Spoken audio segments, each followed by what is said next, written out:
నా హృదయపూర్వక కళాభివందనాలు తెలియజేసుకుంటున్నాను. అందరూ వాళ్ళ అనుభవాలు చెప్పారు. ఈ సినిమా మొదట కొబ్బరికాయ కుట్టిన దగ్గర నుంచి కూడా జరిగిన వింతల గురించి. నేను ఎప్పుడు నమ్మేది ఒక దైవాన్ని నమ్ముతాను, అది కూడా మనకి తోడవ్వాలి ఇప్పుడని. ఆ దైవం కనిపించిన దైవం అది వేరు వేరు రూపాల్లో ఉండొచ్చు.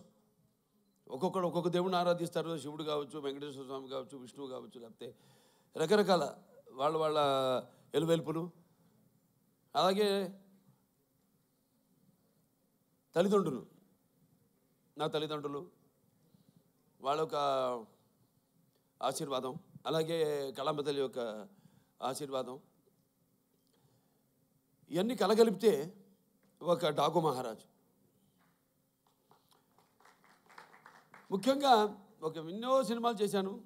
సరే, దాంట్లో వరుసగా ఇది 4వ సినిమా విజయం సాధించింది. మొదటి సినిమా ఏమో ఒక పరీక్ష, అఖండ చేసేటప్పుడు అదేమో కరెక్ట్గా కోవిడ్ రావడం. ఆ కోవిడ్ టైంలో సాహసించే ధైర్యం చేసి సినిమాని విడుదల చేయడం, అఖండమైన విజయాన్ని సాధించడం అఖండ సినిమా. దాంతో అది సాధించడమే విజయం కాకుండా ఎన్నో ఇంకా ముందు తర్వాత ఎంతోమంది ధైర్యం చేసి సాహసించి వస్తారు, జనం చూస్తారు సినిమాల్ని అన్న ఒక ధైర్యంతో వాళ్ళ సినిమాలన్నీ ఆ తర్వాత తెలుగే కాకుండా అన్ని భాషల సినిమాలు కూడా వాళ్ళ సినిమాలను ధైర్యంగా విడుదల చేయడం జరిగింది. ప్రతిదీ ఒక ఛాలెంజ్. అయిపోయింది అఖండ, నెక్స్ట్ ఏమిటి అన్నప్పుడు ఒక వీరసింహారెడ్డి, అదైన తర్వాత సరే అది కూడా అయిపోయింది. అంటే ప్రతిదీ ఒక ఛాలెంజ్. అంటే పీక్స్కి వెళ్ళినప్పుడు ఎప్పుడు ఒక ఛాలెంజ్. నేను ఎప్పుడు అది ఛాలెంజ్గా తీసుకోను. ఎందుకంటే నాకు ప్రేక్షక దేవుళ్ళు వాళ్ళు ఇస్తున్న ప్రోత్సాహం అయితే లేకపోతే వాళ్ళకి ఏం కావాలి. ఎందుకంటే మేము ఎప్పుడు ఎవ్రీడే కన్జ్యూమబుల్ కమోడిటీ, అంటే నిత్యావసర వస్తువును. సో మనం ముందే గ్రహించాలి. ఇప్పుడు వాళ్ళు ముందే ఏం కావాలి, అది ఒక ఫుడ్ విషయంలో కావచ్చు, లేకపోతే రకరకాల ఏమేమైతే ఉన్నాయో వాటిల్లో వాళ్ళు సర్వే చేసి, సో దాని తర్వాత వాటిని మార్కెట్లోకి తీసుకురావడం, ప్రమోట్ చేయడం. దాని తర్వాత అలాగే ఈ సినిమా కూడా, ఎందుకంటే ఈ సినిమా అనేది మనిషి ఒక ఈ దినచర్యల్లో అంటే సతమవుతూ అన్న పానీయాలు అనే అవసరాలతో పాటు ఈ సినిమాను కూడా ఎంచుకున్నాడు. కాబట్టి ఆ సినిమా ఎలా ఉండాలి, ప్రేక్షకులు ఎటువంటి సినిమాని మనం అందించాలి అన్నది ఆలోచించుకోవలసిన విషయం. ఇండస్ట్రీలో నిర్మాతలు అయితేనేమి, దర్శకులు అయితేనేమి, లేకపోతే మా నటీనటులు అయితేనేమి. అటువంటిది దాని తర్వాత ఒక నేలకొండ భగవంత్ కేసరి అదయింది. దాని తర్వాత ఏమిటి అన్నది స్టార్ట్ అయినప్పుడు ఈ డాకు మహారాజ్ సినిమా అంటే కథ నీటి గురించి. అది చాలా చిన్న సమస్య కావచ్చు ఇప్పుడు మనం అనుకోవడానికి, కానీ సినిమా ద్వారా దాన్ని ప్రజలు అది ముందు భవిష్యత్తులో ఎలా ఈ నీటి కోసమే ప్రజలు కొట్టుకు చేస్తారు అన్నది వాళ్ళ అవగాహన రేకెత్తించిన సినిమా మన డాకు మహారాజ్. టైటిల్ దగ్గర నుంచి కూడా ఒక ఛాలెంజ్, ఏం టైటిల్ పెట్టాలి ఈ సినిమాకి.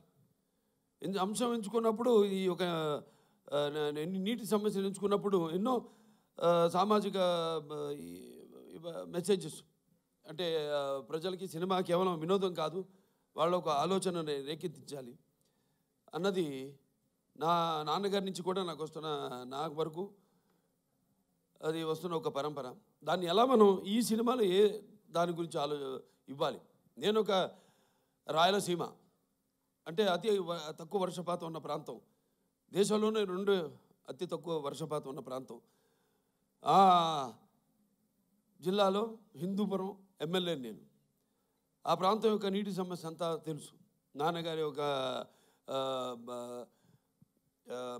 మానసిక పత్రికలు, ఈ తెలుగు గంగ అయితేనేమి, హెచ్ఎన్ఎస్ఎస్ అయితేనేమి, లేకపోతే గాలేరు నగరి అయితేనేమి ఇవన్నీ అయిన తర్వాత ఎలా మళ్ళీ మనం పూర్తి చేసాం. తెలుగుదేశం అధికారంలో ఉన్నప్పుడు ఎలా నేను ఎమ్మెల్యేగా ఉన్నప్పుడు అంతా రాసిపెట్టింది. నేను ఇప్పుడు ఎలాగైతే అన్నారు ఫస్ట్ టైం ఏమైనా బుక్ చేయడానికి ఆవిడ షిరిడీలో ఉంది, ఎవరు మన శ్రద్ధా శ్రీనాథ్, అలాగే ఈవిడేమో తిరుపతిలో ఉంది ప్రజ్ఞా జైస్వాల్.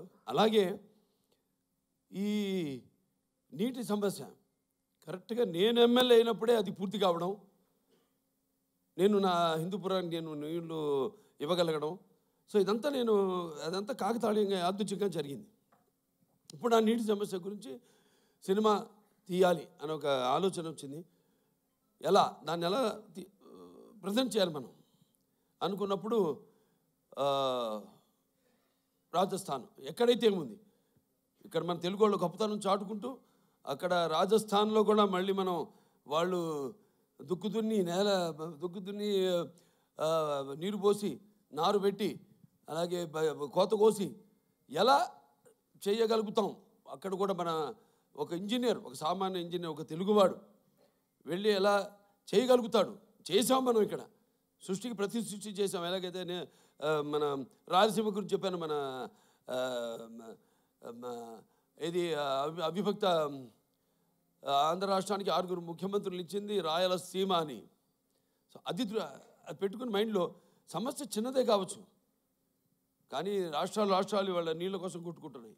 సరే, ఆ నేపథ్యంలో ఆ సినిమాని తీసుకోవడం, సెలెక్ట్ చేయడం, దాంట్లో పాత్రని ఎలా దాన్ని ఒక ఇంజనీర్ డాకుగా మారడం, అలా దాంతో మొదలయ్యాక సరే మీకు